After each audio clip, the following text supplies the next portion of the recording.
Cyber প্রতারণা চক্রের ফাঁদে কলকাতা পুলিশের প্রাক্তন এসিপি। কেওয়াইসি আপডেট করানোর নামে প্রতারণা, লক্ষাধিক টাকা খুইয়ে বিধাননগর পুলিশের দ্বারস্থ হন তিনি। এই ঘটনায় গ্রেফতার হয়েছে দুজন।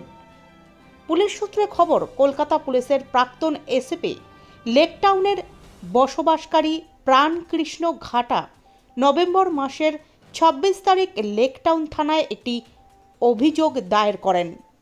সেই অনুযায়ী কিছুদিন আগে তিনি একটি ফোন পান, যেখানে তাকে ফোনের অপর প্রান্তে থাকা ব্যক্তি নিজেকে একটি রাষ্ট্র ব্যাংকের ম্যানেজার বলে পরিচয় দেন।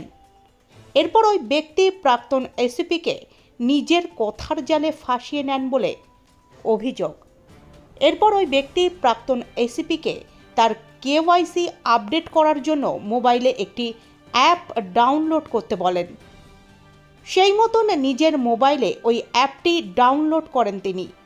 এরপরই অভিযোগ, প্রাক্তন এসিপি 3টি ব্যাংক অ্যাকাউন্ট থেকে মোট 11 লক্ষ টাকা অন্য অ্যাকাউন্টে চলে যায়।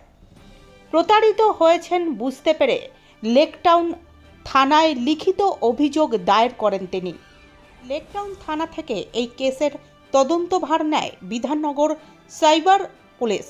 ইতিমধ্যেই এই ঘটনায় দুজন ব্যক্তিকে গ্রেফতার করেছে বিধাননগর সাইবার পুলিশ। এদের নাম হলো শুভ্রাংশু মাঝি এবং অর্কপ্রভ রায়চৌধুরী। ধৃতদেরকে নিজেদের হেফাজতে নিয়ে এই ঘটনায় আরও কেউ জড়িত রয়েছে কিনা তা খতিয়ে দেখছে বিধাননগর থানার পুলিশ। টিমের কয়েকজন সিম নিয়ে জালিয়াতি করেছে, সেই জন্য আমাকে জিজ্ঞাসাবাদ বা সেজন্য ডাকাডাকি হয়েছে। আমি রিলায়েন্সে কাজ করি। মেন মাস্টারমাইন্ড কে? মাস্টারমাইন্ডের কোনো ব্যাপার নেই। এই মাস্টারমাইন্ড এই গ্রুপটা কেউ জানেই না। এরা শুধু জালিয়াতি করতো এবং কিছু টাকার জন্য হয়তো উপরে বিক্রি করতো। মাস্টারমাইন্ড ধরার